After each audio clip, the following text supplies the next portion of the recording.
Hello, I'm Sunny Williams. I'm up here on the International Space Station. Now, I'm going to say where we are. So right now, we're in the Japanese laboratory. It's one laboratory out of many here on the International Space Station. It's actually on the left-hand side. If I was International Space Station and I was flying through space like this, my left hand would be where the Japanese laboratory is.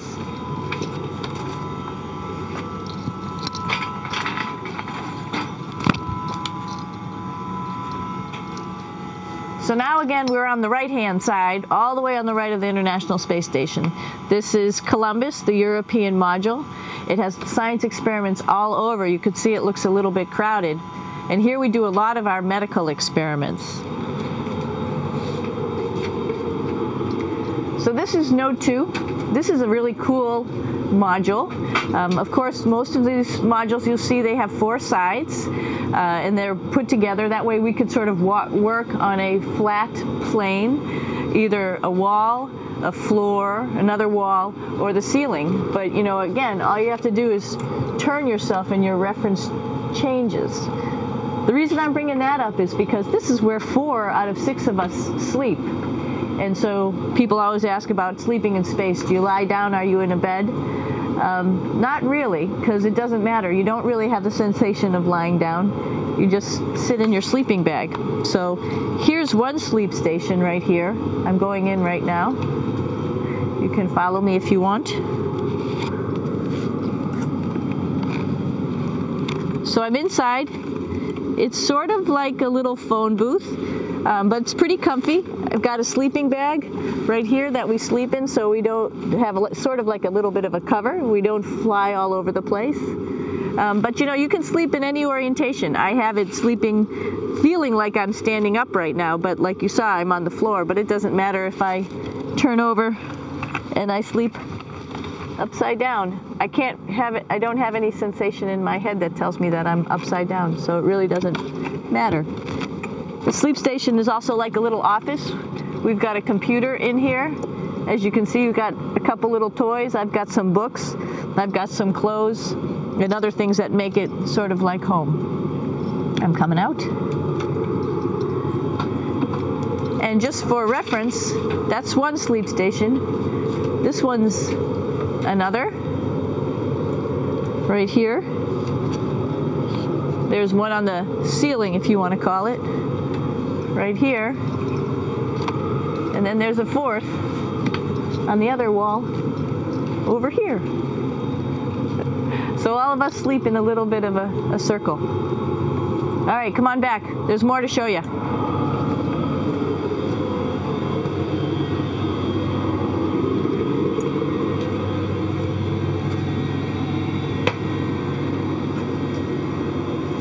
Here we are in the U.S. laboratory. Again, this is a laboratory with science experience on all of the walls here, all sorts of stuff that we do. And one of the things we also do is we exercise. We have some exercise equipment on board the space station. We need to do that because we lose bone density and muscle mass while we're up here, and that's a result of not having to fight against gravity. So how we keep ourselves in shape are with a bike, a treadmill, and a weightlifting machine. This is the bike. You notice the clip pedals.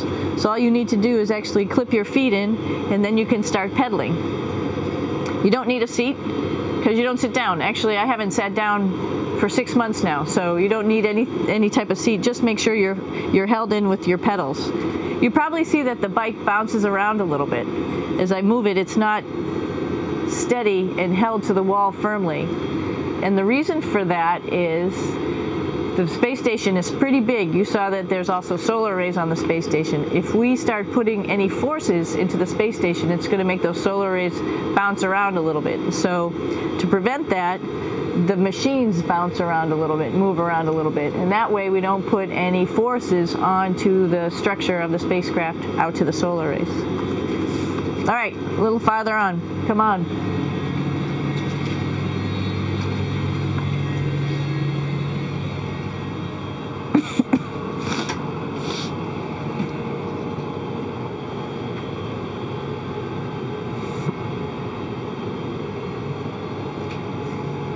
Here's a pretty cool place. This is sort of like in your house where everybody meets in the morning. After you wash your face, brush your teeth, you want to find something for breakfast. And this is our kitchen. You might notice there's all sorts of foods here. It's like opening the refrigerator. You got all your different stuff that you want to have: drinks, meats, eggs, vegetables, cereals, bread, snacks, and that's a good place. That's where you find all the candy.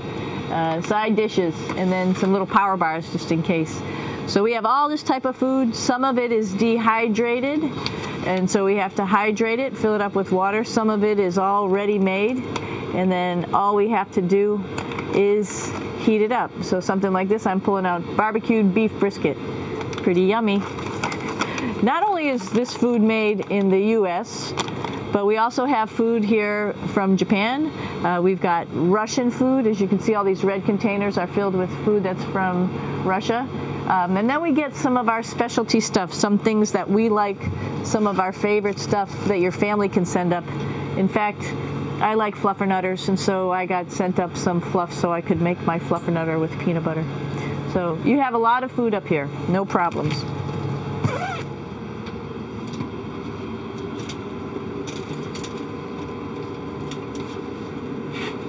I'm here with my two buddies in the airlock.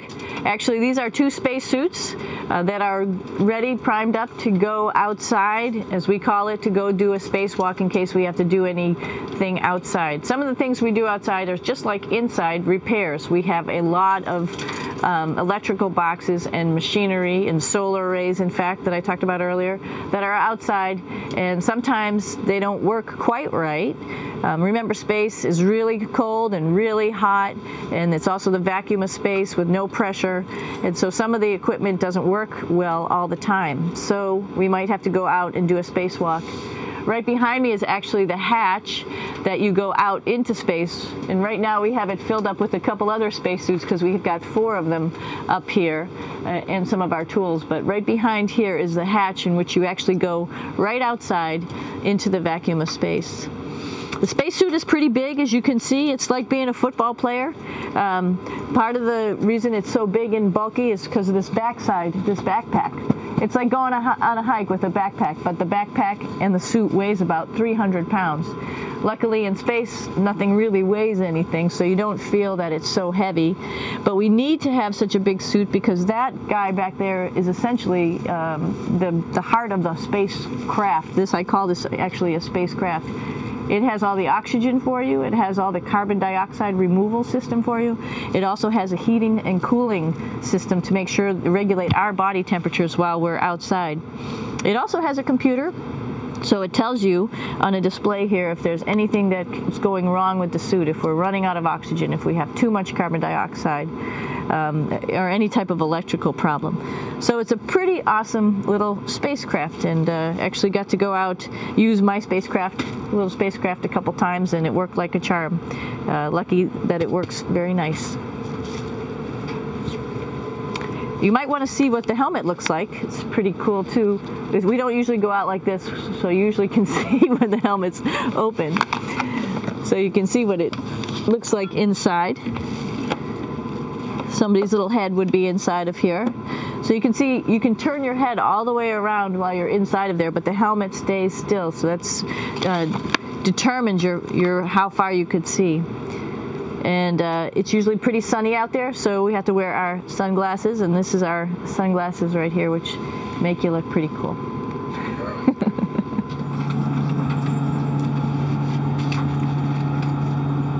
Here we are at the throne. This is awesome. You might see the little, you might have noticed the little moon on the outside. This is our orbital outhouse right here. And of course, it serves for 2 functions. Number 2, right here. I'll show you. But you see it's pretty small, so you have to have pretty good aim, and you'll be ready to make sure things get let go the right direction. And it smells a little bit, so I'm closing it up. And that's, of course, for number 2. And this guy right here is for number 1. So they're sort of two slightly separate functions, but you can do a little, essentially both, by hanging on right here and doing number 1 and number 2.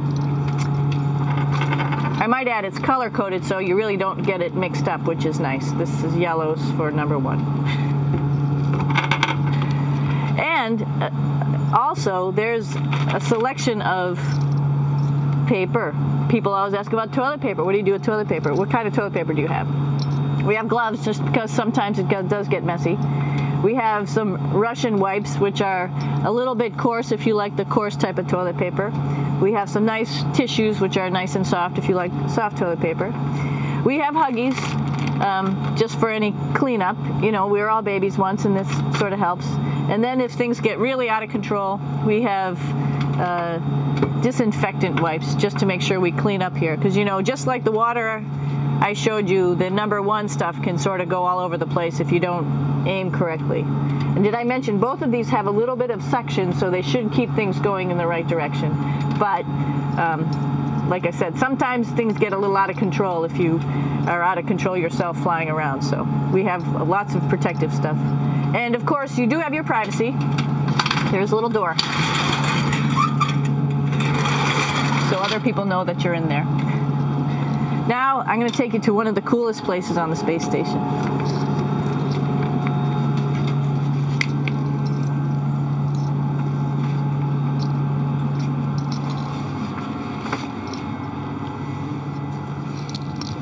It's like a glass-bottom boat. This is the cupola. It sticks down below the space station. It's one of those places you find yourself hanging out in all the time because all you want to do is look back at our planet. I think some questions I had were about what do you do in your free time? And you can't help but want to just come to the cupola and look outside as much as you can.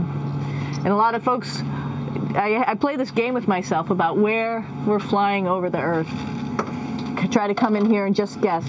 After being here for a little while, you can sort of figure it out. You can tell different cloud types over different continents. You can tell different soil types over different continents.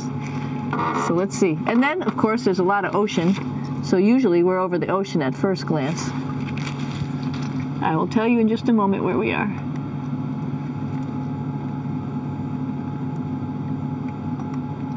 Whoa. There we go. Oh, right now we are right over Africa. It's a little bit cloudy, as you can tell. But we're right over the continent of Africa. Hey, what's that? I think that's a Soyuz spacecraft. That's the spacecraft that's taken us home to planet Earth today. Oh my gosh. We might have to go take a look at that. That's pretty cool. It's a little bit smaller than the rest of the spacecraft, the space station, so you'll see if we go there, it'll be a little bit more crammed. But we're going, you can look all the way back to the back of the spacecraft, which is where the Russian segment is. And then you could look all the way forward to the front of the spacecraft, where the Japanese laboratory, the European laboratory, and the American laboratory.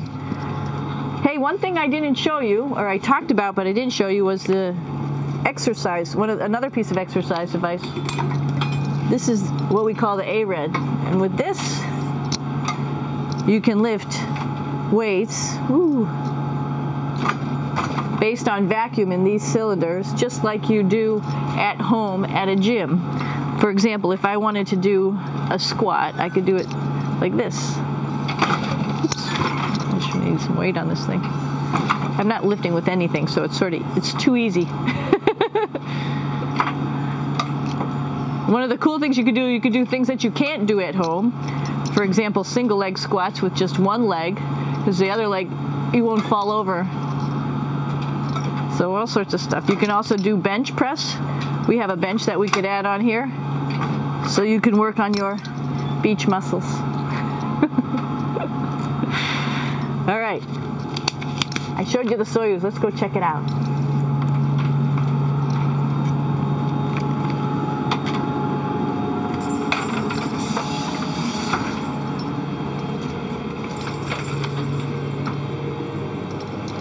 Hey, Aki, what are you doing down there?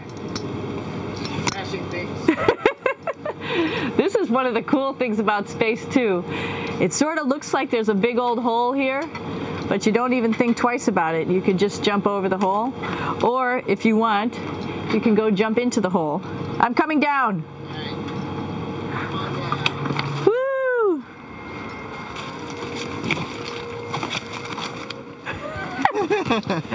Then you can come right back up again, like Superman. Woo!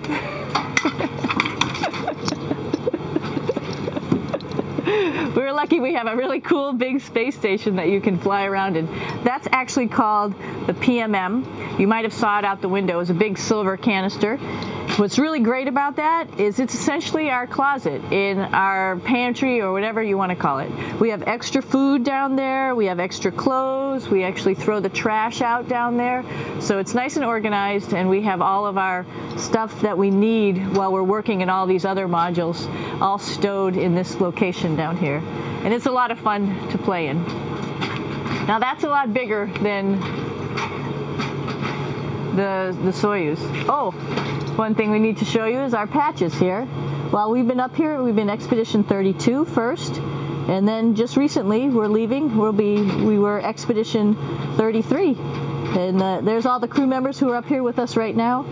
Myself, Yuri Malenchenko, Aki Hoshidi, if you can read Japanese, Yevgeny Turelkin, if you can read Russian, Oleg Novinsky, and Kevin Ford, who just took over as the commander of the space station and will be the commander for the next couple months. And he, by the way, is behind the camera right now. So you can say, hi, Kevin. So we're going into the Russian segment. Be ready. You don't need a passport either.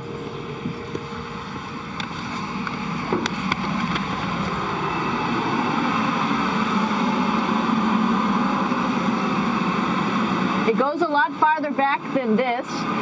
We'll go take a trip and say hello to the boys down there in just a minute. Well, let's do that first, actually, and then we'll go down to the Soyuz at the very end. This is Yevgeny. Hi. Doing a little tour.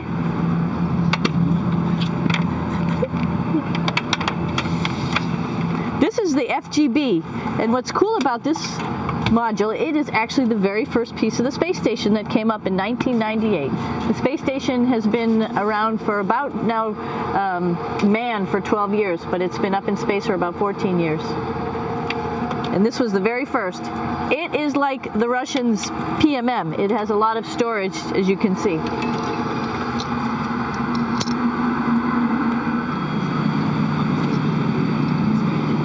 So here we are in the heart of the space station, really. This is the service module. This is the central post.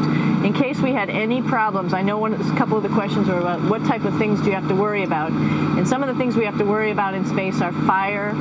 If we had a fire, if we had a depressurization, like we were hit by a micrometeorite and it made a hole, or if we had some type of toxic atmosphere. We use ammonia for our radiator, so there is a possibility that ammonia could come into the vehicle, and then it would be bad for all of us. If we have any of those problems, we come right here, which we call the central post. It is the main heart of the space station. It was also the first computers that came up here that ran the space station. And so behind this wall right here are these main computers. So we gather here as a group of 3 or 6 and then figure out how we're going to either fight the fire, patch the hole, or solve the toxic spill.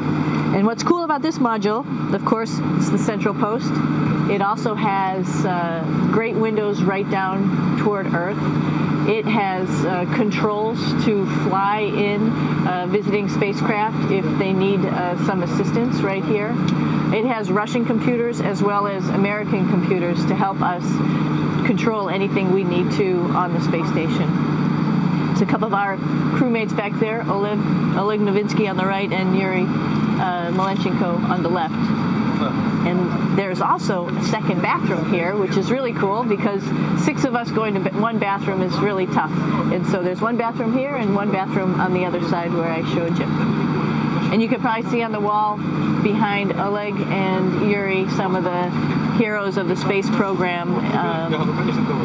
Sergei Korolev, who was a chief designer of putting men into space, and of course on the right-hand side, Yuri Gagarin, the first man to go into space. So just reminds of our roots.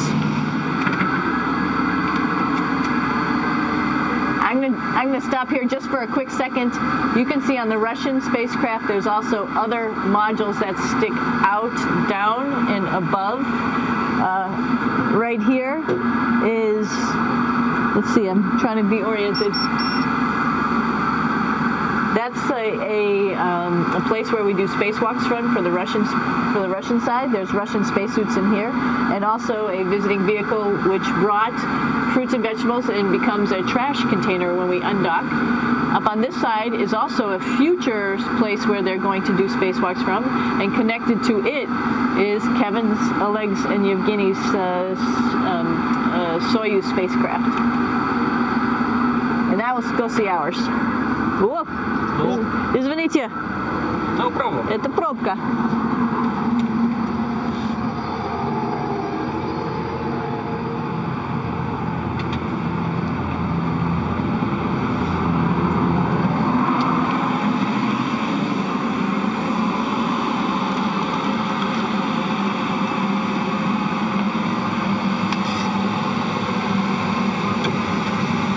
Coming down.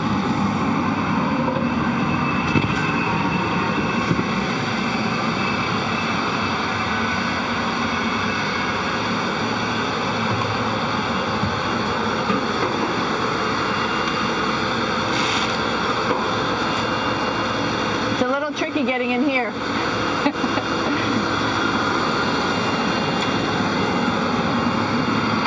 This is the docking probe right here, this big thing. This helps us connect to the spacecraft. This probe actually sticks into this cone, and that's how the spacecraft, our Soyuz, becomes connected to the ISS initially. That is then replaced by clamps, which are around here, that will allow the two spacecraft to be stuck together. And then you can remove the probe and the cone.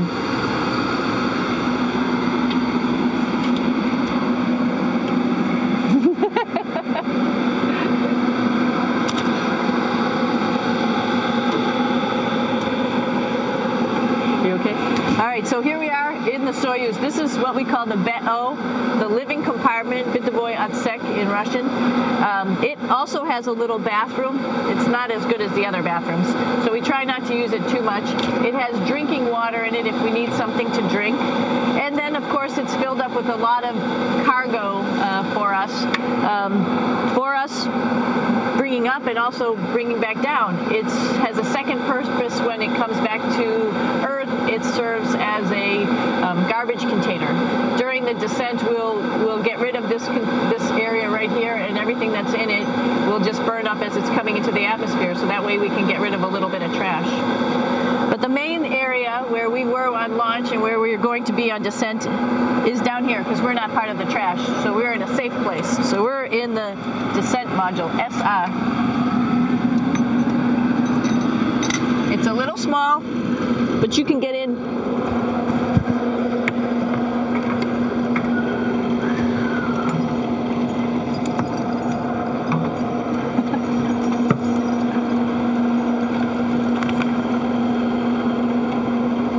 Not sure how well you could see in here. Hold on for a second. I'm going to turn it up this way, just so you could see the hatch, and you could see Kevin. It's a little bit small, but we'll come in and show you around. Just starting to get ready. We're preparing a couple days ago for our ride home. It's a little bit squishy, but everybody asks, how do you sit in the Soyuz? And you sort of sit in your seat like this. The seat is molded to your body, and so you can just sort of squish in here and be pretty relaxed. Everybody has a handmade seat for them. And then, of course, there's a control panel, and that's where we do most of our actions and work right here. There's hand controllers, which you can fly the vehicle with, and there's a stick right here, primarily used for communications when we're trying to talk to the ground. So 3 of us fit in here.